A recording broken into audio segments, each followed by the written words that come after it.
Hello everyone, welcome back to my channel. I'm Julie from Camellia Crafts Designs. I'd just like to thank my new subscribers who've joined me since the last video, and anyone who gave me a like and a comment. It really is appreciated and it really does help. And if you happen to be passing through and you like what you see, please consider subscribing and liking. Thank you very much. Right, what are we doing today? This is the second part of my making a journal from start to finish series. In the first part we made this cover. We used a piece of cardstock, 2 pieces of fabric, and we used the heat and bond to join it together. Now the only thing I've done since I saw you last time is I've sewn around the edges just to keep this all together. I chose an ivory cotton because I didn't want it to stand out, I just wanted it to blend into the background, but it gives you that nice little bit of interest and a bit of texture. So the next thing I did in the video that I filmed that you didn't see because I'd not pressed the record button is I started to cut down some of my pages for the correct size for this junk journal. I measured it and I found out that it was 5 5/8 across, and so the pages needed to be 5 5/8 and the pages needed to be 8 inches up. I then made a template out of a piece of acetate. And that helped me to then choose which pages I were going to cut down to fit in the journal and where I was going to make my cuts. Yeah, this is going to be the cover. Pop my acetate on. I measured it and I marked it at 8 inches and 5 5/8. I didn't cut that one down yet though, because I just wanted to protect the rest of the pages while we're getting them together, and I could always change that because it is just a piece of tea-dyed paper. I tend to use a piece of tea-dyed paper for the first page because I like to put a pocket on and some ephemera in it. So it may look plain now, but it won't do when we're finished. Yeah, I then showed you how to take the pages out of the book that you wanted to use. Yeah, I'm sure you all enjoyed it, even though nobody watched it. I selected those pages, and again I used my acetate to place over the pages and decide where I wanted to cut. There you go. We actually cut this one after marking it. I'm sure you enjoyed it. So that was my second page. I then decided to put in a receipt as my third page. I'm going to stop talking in past tense now and I'll just show you what I'm doing. But yeah, so you get the gist. I filmed a video without pressing record. It was really good. It was a fantastic video. It was the best one I've ever done, or probably will ever do, because no one can see it. Anyway, on with this. So then we'll put a piece of lime paper in, another book page. Again, I've measured it using the acetate. I then decided on a doily. These are all from my stash. I have different drawers in a really useful unit that I've got behind me. One's full of book pages, one's full of tea and coffee dyed pages, and one's full of random pages. And I just grab a handful of each. There's no rhyme or reason to which ones I decide to use quite often when I'm doing the base of the journal. And I put together about 20 sheets. 20 sheets will make an 80-page journal. So the next thing I used was a piece of coffee dyed paper, or tea dyed. You'll hear me say coffee dyed, you'll hear me say tea dyed. I can't tell what I used. Sometimes I use one, sometimes I use the other, sometimes I just use a mix of the both. Then a piece of handmade paper, another cut down botanical book page. This is not the country diary, but I think we need a few other little bits in, just to give us some variety. The next page is one that I made. I'll leave that out for now and I'll show you how I've made it in a second. So we've then See, we've then got 2 of these pages exactly the same together, which I don't like, so I'm going to put that to one side. The next page is just a random page from an embroidery book. I do buy books from my local charity shops. I'm lucky that I have 3 within walking distance. But sometimes, just to get a bit more variety, because you don't want to have dozens of books, I'll buy one of these packs from Etsy where you get a selection of different book pages. And they just all go in my random book page drawer. Right, the next paper I chose, that is a digital print, but it's quite a neutral one. I think that's Artie Mays, not 100% sure. Next I used a piece of green ledger paper. Again, I used the acetate to trim that down. Next I put a few little different size papers in. That's a little piece with a little bit of text. And again, I think that's part of an Artie Mays one. I'm not sure. Next, this is a map page. I think this was an A to Z. I did pick this one up in my local charity shop.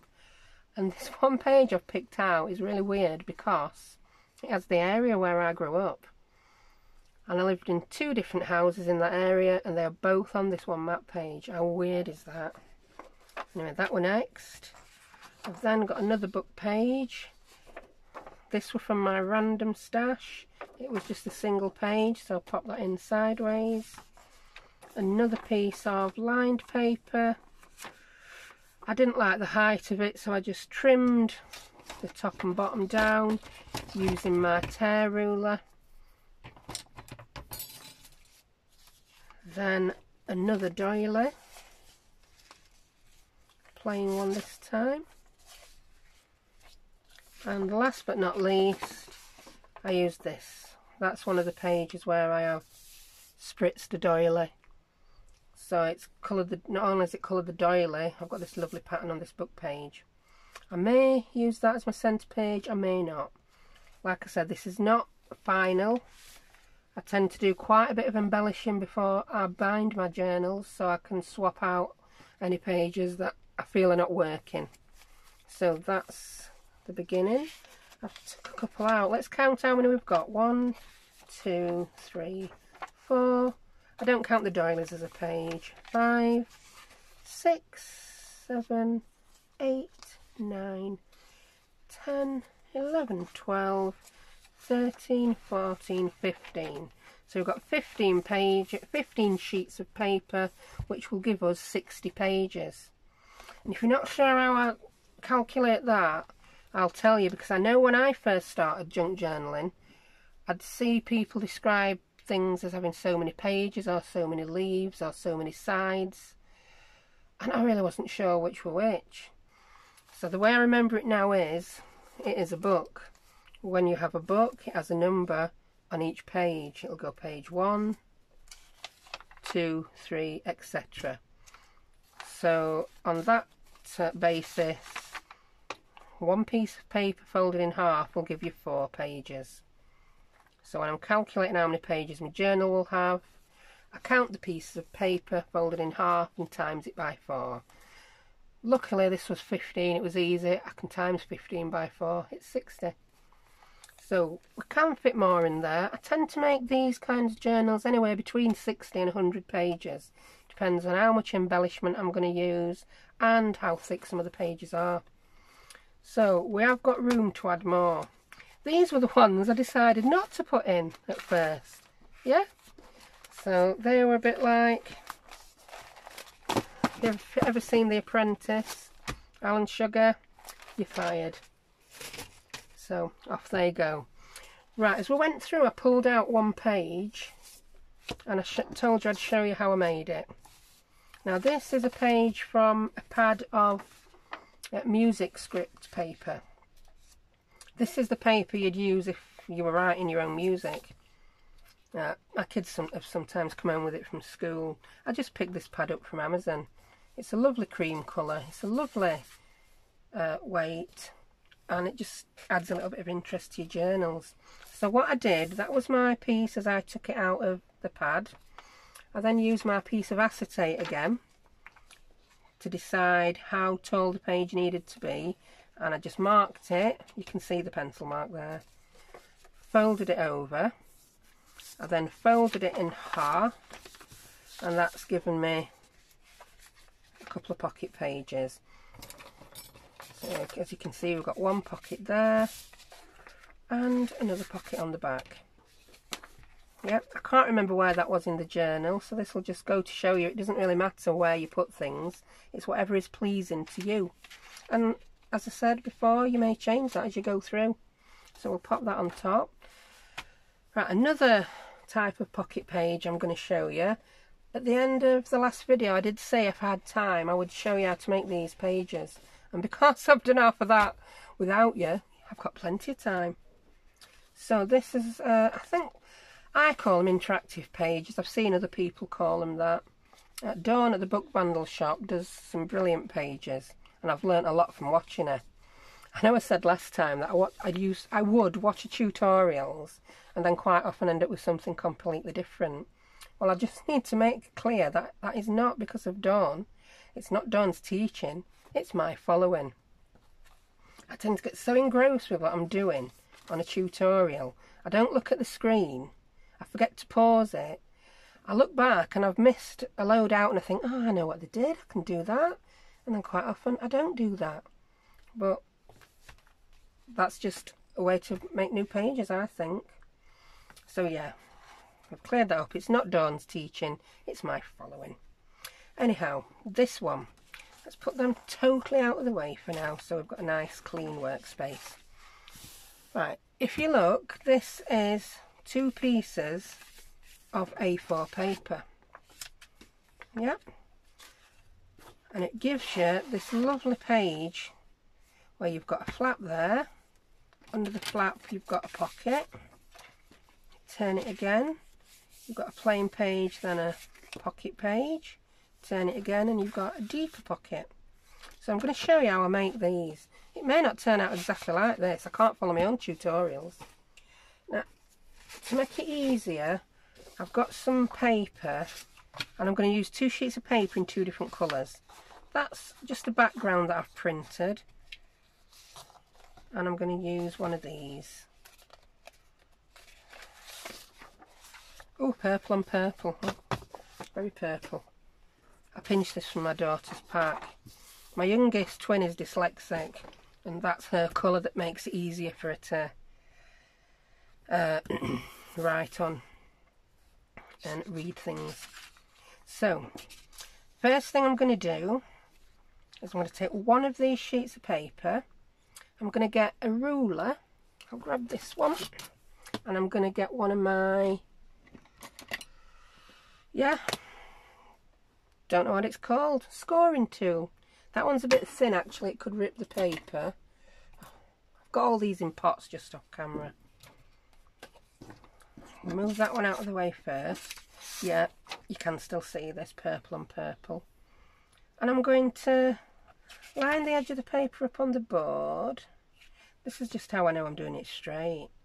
And I'm going to score. You might think you need a scoring board to score, but you don't. You need a scoring tool and a mat. Score down there. It just makes it easier to fold it straight. Yeah, if you can see, it's just made a shiny line and a small indent. I'm then going to turn the page over, and I'm going to, it'll show how easy it is now. That's my score. There you go, that one's folded. I'm going to take my other piece of paper and I'm going to do exactly the same thing. I'll use this end, put that one out of the way, line it up on board, that's straight enough. The reason I'm doing this is these are going to be the edges of pockets, and it just strengthens it a little bit when you've got the double paper and the crease on the edge. So again, turn that over, just start to bend along that little crease. To be honest, I think this is a better way to score when you just want to fold something like paper, because on these scoring boards, I don't know if you know what I mean by scoring board. I'll show you my small one. That's it. You put, well, I'll get this.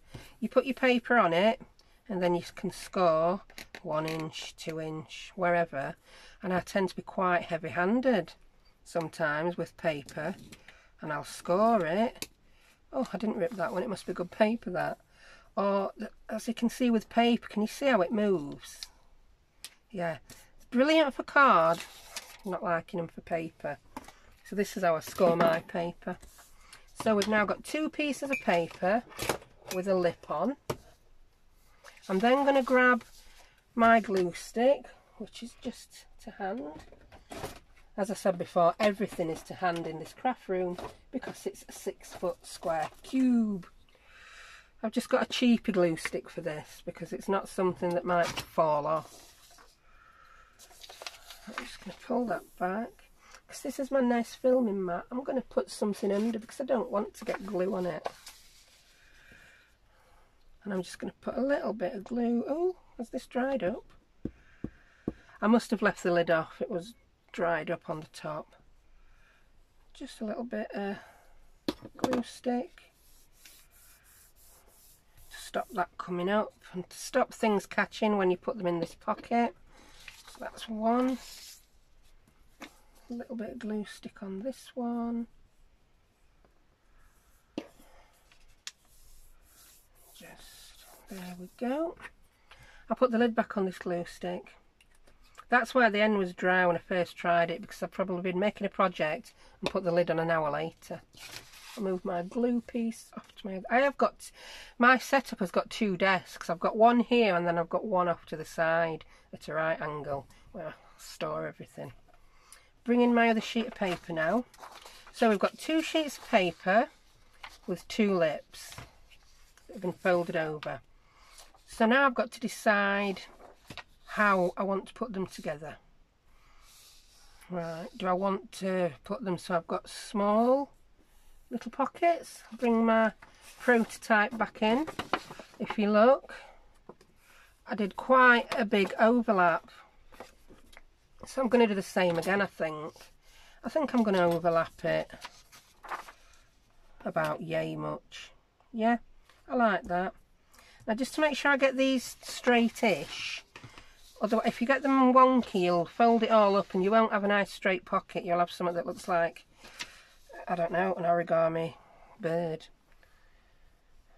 So I'll use a line on here.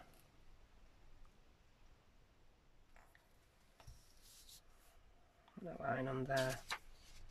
I'm going to go for an overlap like that, I think. Yeah, that's looking pretty straight. I'm going to grab my tacky glue. I found a new bottle of this tonic glue out, by the way.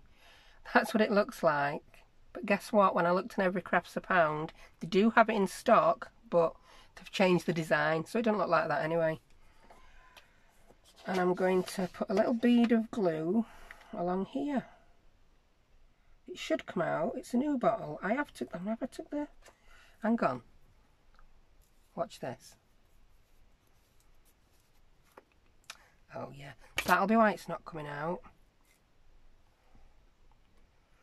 Don't know what that gunk is on it. I've not got my cloth to hand today. It's Saturday that I'm filming this and all my cloths are in the washing machine. So I'm going to have to resort to using a baby wipe, and then I'll save that baby wipe. And then when I need a dry baby wipe, I've got one. That can go in the bin. We'll put the lid back on. And should work this time. Have you ever tried doing that with salad cream or tomato ketchup? Oh, it's terrible. I know I have. Right, we're still straight enough. And again, I'm going to put... Oh dear. Right, I'm recommending this glue, and that has just gone... Oh no! What is that? It seems to be working. Do you know what? I'll give up on that today. Oh, I may have to take back my recommendation. I don't know how that's happened, because my other bottle, I've had no problem with it, and I've not really had this very long. Wonder if that's why it ended up at Every Craft's a Pound. Pop that in the bin before I make a mess with it. like I said, I'm not going to edit this out. One, I can't edit, and two, I think it's good to see that it goes wrong for other people now and again. And you can shut up, Alexa. Right, I'll move that. Luckily, I did get a spare piece of that. So I'm just going to, there's none on there. I'm going to repeat that first step of scoring, folding and gluing. Line it up. Score it. Ooh, that one not good.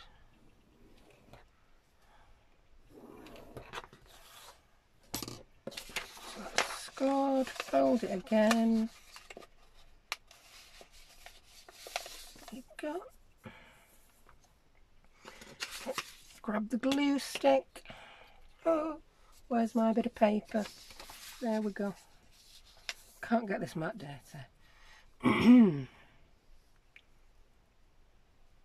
It has another purpose. I also know now if I've got it on this mat, anything I'm showing you, that it's going to be in frame on the video.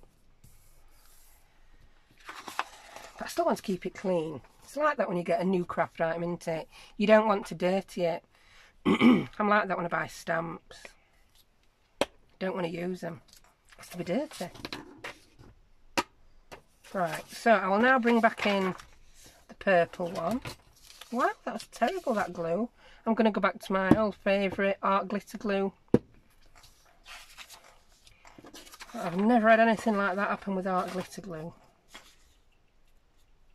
I think it's a case of you get what you pay for, really, isn't it?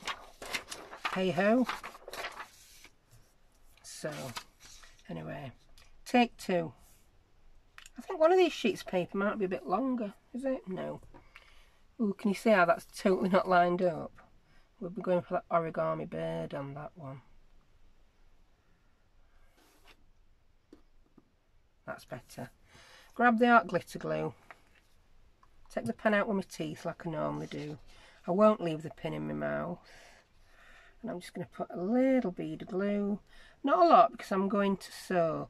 If you don't want to sew this, I suggest you do just put a little bit more glue on and leave it to dry really well before you start folding it, so it don't pop open at a later time. Now turn it round. If I went out filming this, I'd just stand up, reach over, but you wouldn't see me do it if I did that, would you? Is that looking straight-ish?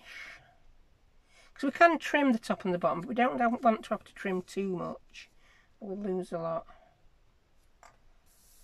Oh, silly me, silly me. This is bigger than 8 inches, so I'm going to end up losing it when I trim it off anyway. I'll carry on.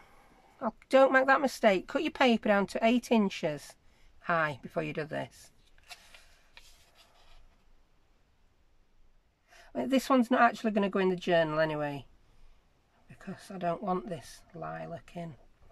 This is just my tutorial piece. So I'll pretend that I didn't forget to cut it down. And now this is stuck now. Oh, what a glue nightmare. Do you know, I've watched loads of people who say that you have trouble with your glue when you're filming. I just think, yeah. Bad workman always blames his tools. No, I'm joking really. And it's true. And there we go, it's working. Right, pop that down. Alright, that should dry pretty quick. I'll put my pin back in.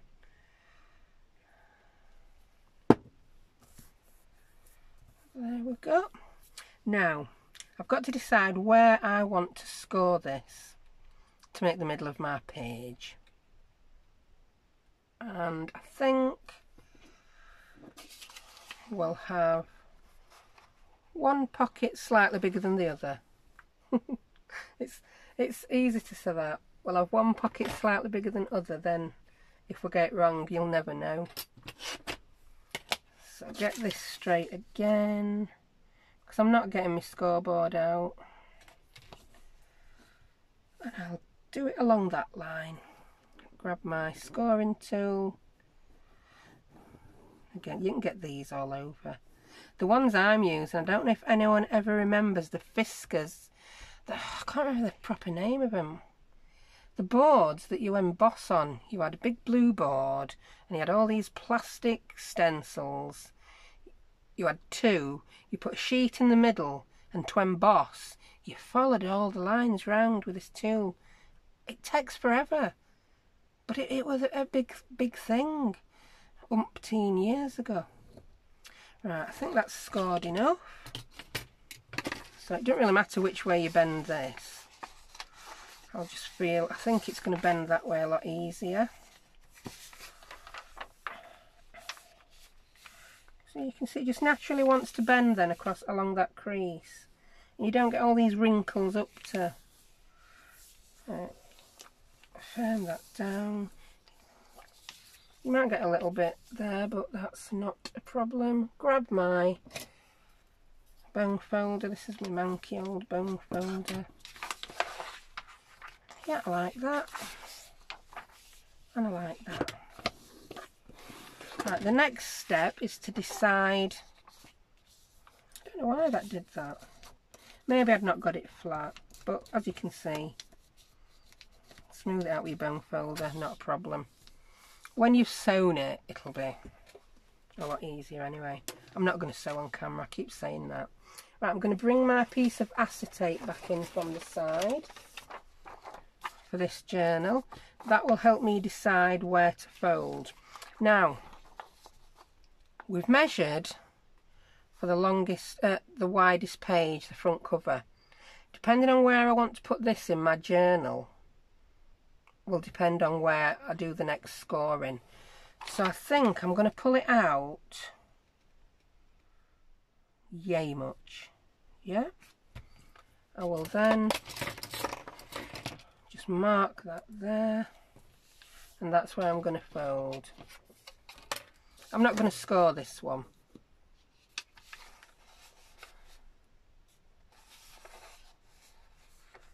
Because when you've got a big edge, you tend to be able to fold it and it does stay straight.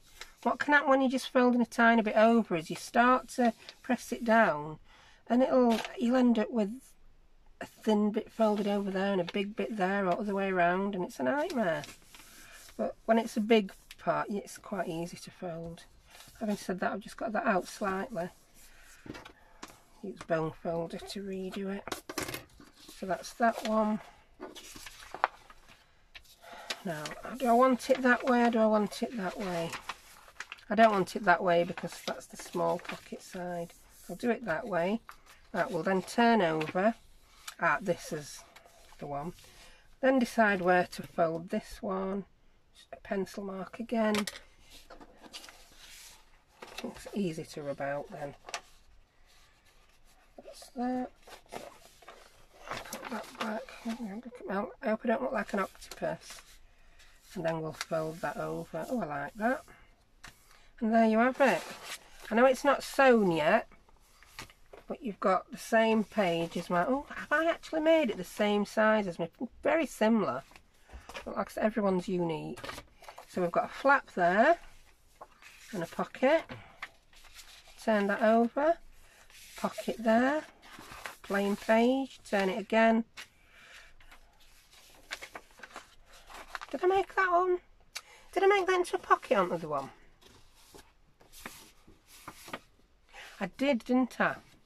I did. I made that into a pocket. Now, and because... I don't like how that's gone. That's it. And because this is thinner paper than that, to make that other pocket, we're going to need to score again. So yeah, grab your ruler again. Straighten it up. It's really handy to have one of these mats with lines on. Line that up on the next line, another line. Score it down. I can't find that then. Fold it over. Get my gluey mat, paper, whatever I want to call it. What have I done? What have I done? Oh, it's a little bit longer.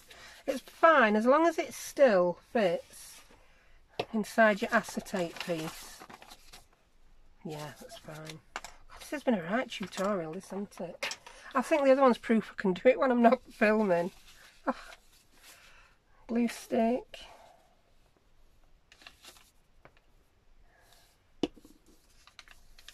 There we go.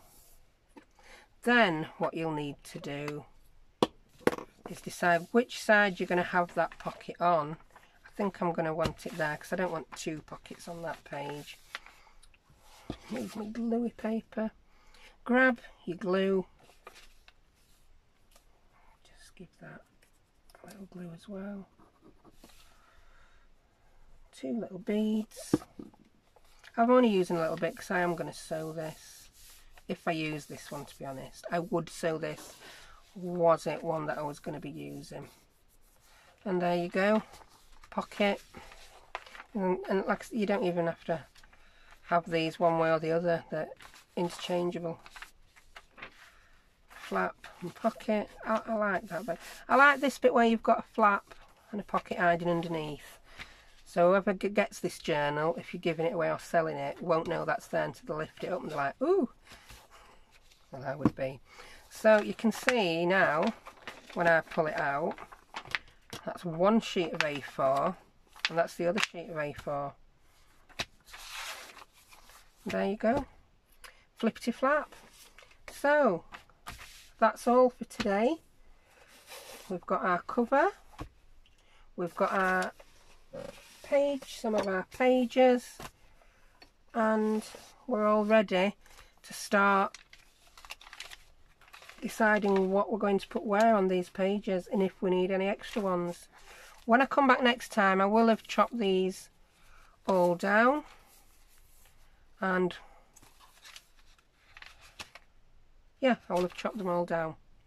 And I'm only going to chop them all down to the acetate size. Yeah, I don't chop each page down to its final size until everything's done, because you will know this if you've made a journal. If you look, each page, as you get nearer the centre, needs to be just that little bit shorter.